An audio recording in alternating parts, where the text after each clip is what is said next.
What's up, everybody? Today is a video on how to hit in baseball. On YouTube there's a guy called Teacher Man Hitting, and he teaches to do this, to basically rotate against the wrist and swing from the back leg like this, right? In my opinion, it does not generate enough power. Yes, you might hit some, but it does not generate enough power. It does not cover the plate enough to hit it. It's more likely to end up in a pop fly. Also, if it's more driven by the back leg, then there's no real need to land. It's because he's pretty much implying that you just gotta swing like that with a tilt, but it's not enough power. I get where he's going with this. Hitting is more technical.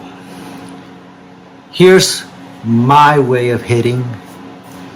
It's sophisticated, but there's reasons behind everything. We have a plate we have to protect, and we have to cross this area.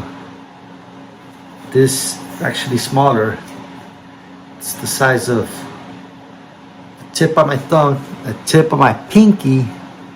I have to cover that area with the bat to get a decent enough hit. To do so, let's start with the grip.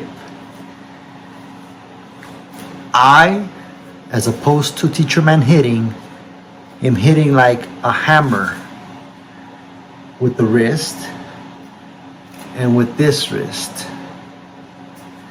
Naturally, as I'm hitting, as I come down, the bat naturally winds down here, and this is the plane of contact. There's very many points, and they're going to be in random order. So that's with how I flick, right? And I'm not really intentionally trying to flick. The whole idea of my movement is to be like a whip that you have to crack. And not only that, it's like throwing the bat out into the field. The direction in which you throw the bat is where the ball is going to end up. If you want the ball up, you throw the bat up. It's like letting go, and the bat just spins out into the open. You want the ball to go further, throw it further, right? You want it leveled, keep it leveled. Another thing, that's the whole feeling of the bat, right? It's just pretending to let go of it. Now let's go with the legs. I like to, as the pitcher is setting up and winding, I am also winding. A pitcher comes like this, I come like this. We're just doing the opposite. The legs are the same. A pitcher does this with the legs. A batter also does that with the legs. Same thing with the hand goes like that. Well, the bat goes like that. Very simple, right? Timing is very important. Timing, how I do it is I stand on one leg, I bend it, I carry my weight with one leg. I'm exaggerating here, right? As a pitcher is coming to throw the ball, I'm also winding back and moving forward at the same time, and slowly as the ball's coming. I'm gonna do it extra slow. Winding back, moving forward, and you gotta give yourself enough. That's how many Mississippis? 1 Mississippi, 2 Mississippi, 3 Mississippi. A pitcher does not throw for more than 3 Mississippis. Pitcher, 1 Mississippi, 2 Mississippi, 3. You start timing basically when the leg of the pitcher comes down. It all depends. You gotta look at the pitcher practicing. You see his practice pitches, you time that. Is it faster? Is it slower? Is it a more quick one? Or is it a slow and gradual one?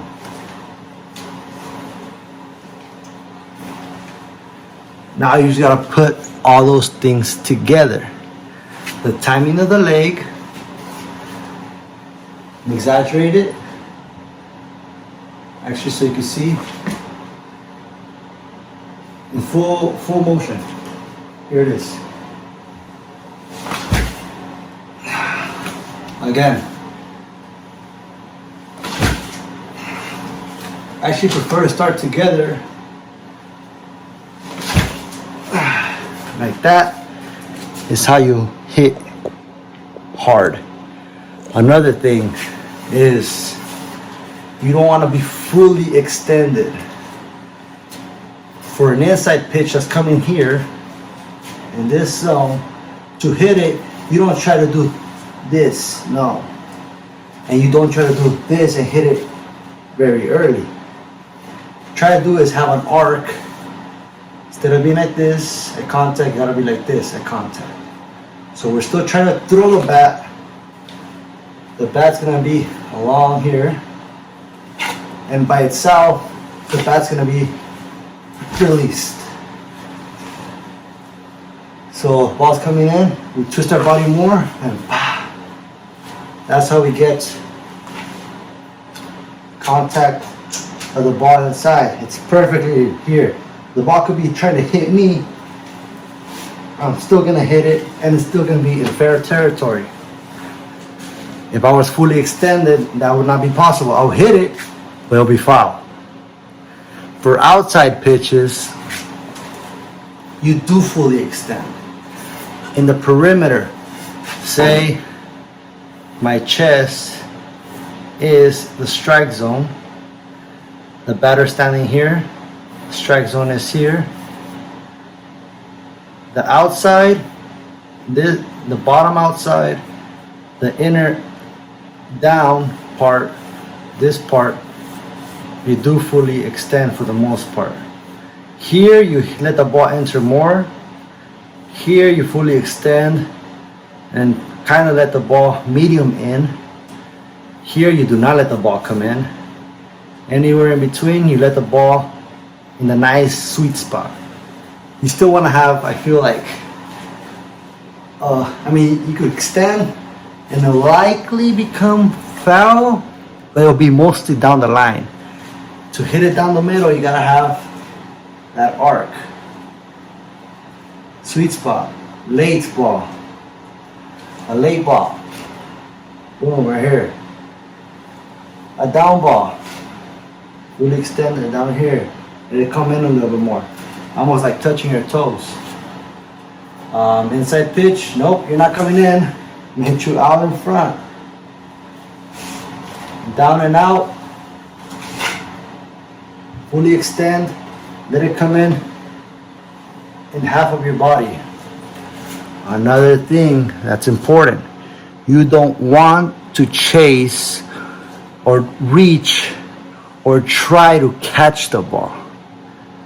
You gotta hit the ball at the point of contact where you already know the ball is gonna travel to. That's where you meet it. You meet the ball. You don't try to catch it. Catching the ball looks like this, right? You're trying to catch it, and that's when you do this. Oh, catch, catch, catch. No, we're meeting it. Ball's coming in.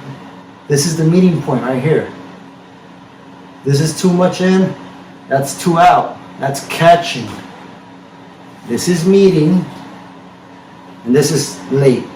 This is jam, no matter what. So you gotta meet the ball and swing for that area right there. Swing for that area. For that area. Swing for the point of contact. That's simple. 10-minute video already, and I think that drives my point. Another thing is when you're swinging, I don't know if I could illustrate it here. When you're swinging, you are delivering your weight to the front leg. So from the back to the front, this leg stiffens up. This part of the body twists forward, which drives everything, which will make this leg come off the floor. It should look something like this. You see that?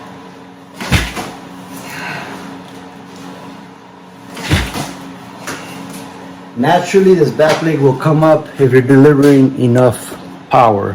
The front knee will have to lock in place to crack the whip. Just like pitching. In pitching,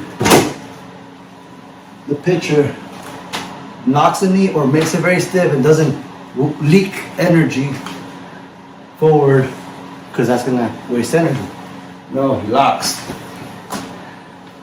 It cracks the whip, which is the arm. Right? Same thing with hitting. Right? So that's the video. I think there's a little bit more, but for the most part, that's the main concepts I'm trying to drive home. Hope the audio is good. I hope this video is helpful. And I'll see you on the next video. Bye-bye.